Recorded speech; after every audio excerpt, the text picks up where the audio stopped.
جب سے ہم پیدا ہوئے ہیں ہم کراچی اور سندھ میں آپ کی حکومت ہی دیکھ رہے ہیں اور ہمیں اپنی آنکھوں پہ یقین بھی آ رہا ہے. کیسی بات کر رہے ہیں کہ ہمیں اپنی آنکھوں پہ یقین نہیں آئے گا اگلے 3-4 سال بعد؟ مطلب ایک ماں اپنی بیٹی سے کہتی ہے کہ بیٹی تمہیں اپنی پھپھی کے بیٹے میں کیا اعتراض ہے شادی کرنے میں، کر لو، تمہاری منگنی ہوئی ہے. تو وہ بیٹی کہتی ہے کہ اماں میں شادی تو کر لوں لیکن اس کے خیالات بہت عجیب و غریب ہیں، وہ نہ جنت پہ یقین رکھتا ہے نہ دوزخ پہ یقین رکھتا ہے، عجیب و غریب باتیں کرتا ہے. تو ماں کہتی ہے بیٹا تم اس سے شادی کر لو، جنت کا تو پتہ نہیں، جہنم پہ یقین آ جائے گا اس کو. جہنم پہ یقین آ جائے گا. تو حضور والا آپ سے بھی میں کہتا ہوں کہ آپ ایک دفعہ مدت پوری کر لیں تو ہمیں اپنی آنکھوں پہ پوری طرح یقین آ جائے گا. اچھا ناظرین، میں آج جو ایک ذکر کرنا چاہتا ہوں، اپنے اوپر میں فرض بھی سمجھتا ہوں اور اپنے اوپر قرض بھی سمجھتا ہوں کہ اس بزرگ دانشور کی بات ہو جائے جس کی بات کو ہم لوگ بھی آہستہ آہستہ بھولتے جا رہے ہیں، جس کا جرم یہ ہے کہ وہ سیاہ کو سفید نہیں کہہ پا رہا اور وہ اس کو گناہ کبیرہ سمجھتا ہے.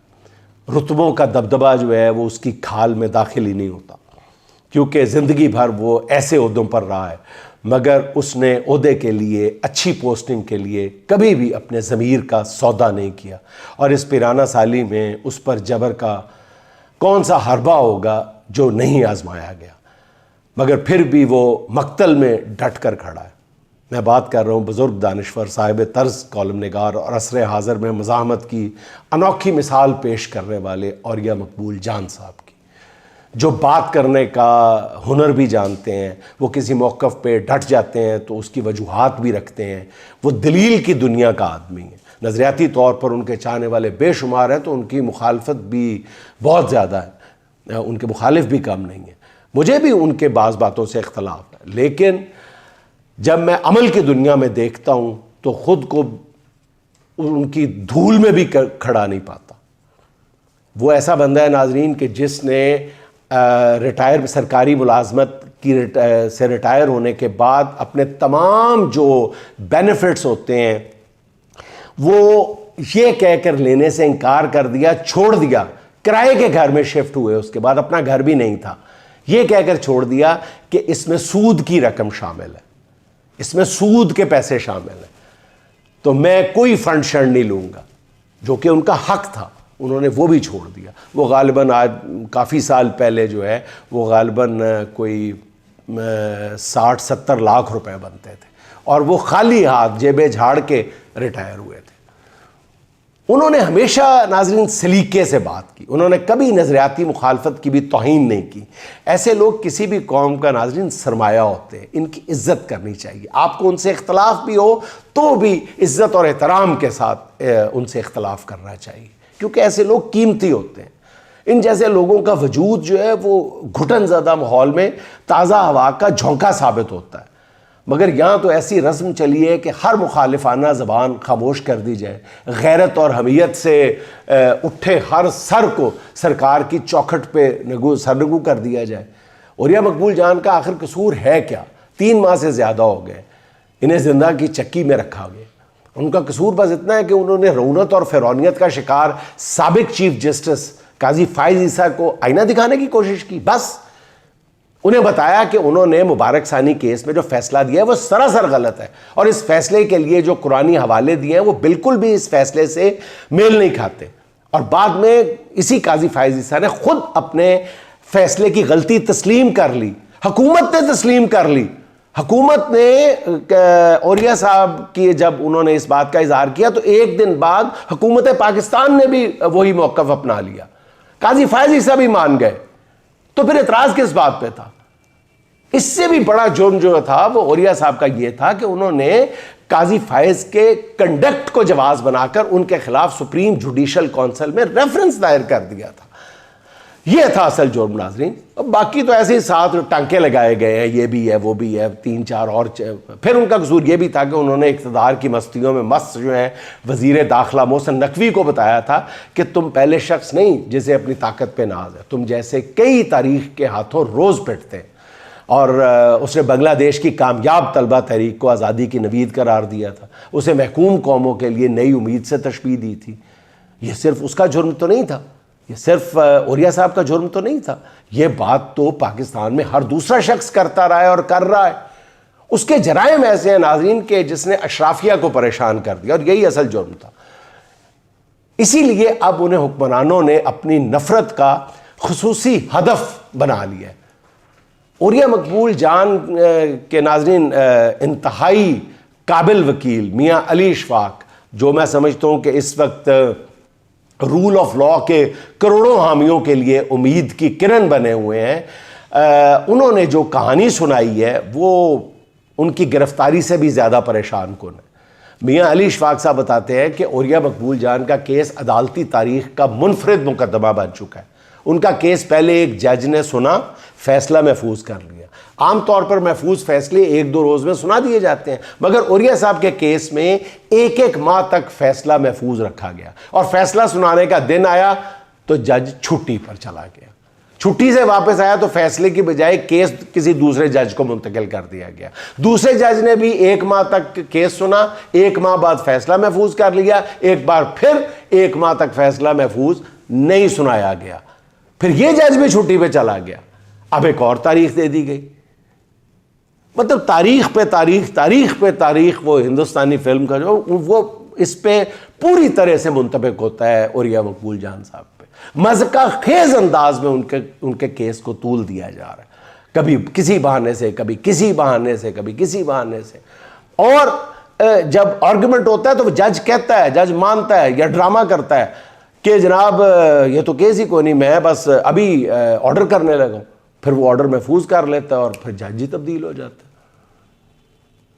میری بہت ہی عزت اور احترام کے ساتھ نئے چیف جسٹس یحییٰ آفریدی صاحب سے درخواست ہے کہ آپ کے کندھے پہ حضور والا اور بہت سی ذمہ داری ہیں۔ آپ کو ابھی 26ویں آئینی ترمیم کا بھی فیصلہ کرنا ہے، مگر اس سے پہلے آپ عدلیہ میں قاضی فائز کا پھیلایا ہوا گند صاف کر دیں۔ ناظرین، اس کے ساتھ ہی آج کی آخری بات، حیران کر گیا سبھی کو منصف کا فیصلہ، حیران کر گیا سبھی کو منصف کا فیصلہ، رند کو سزا نہ ملی قاضی نشے میں تھا، رند کو سزا نہ ملی قاضی نشے میں تھا۔ ناظرین، خوش رہیں، خوش رکھیں، آپ سے ملاقات ہوگی انشاءاللہ کل۔ اللہ حافظ۔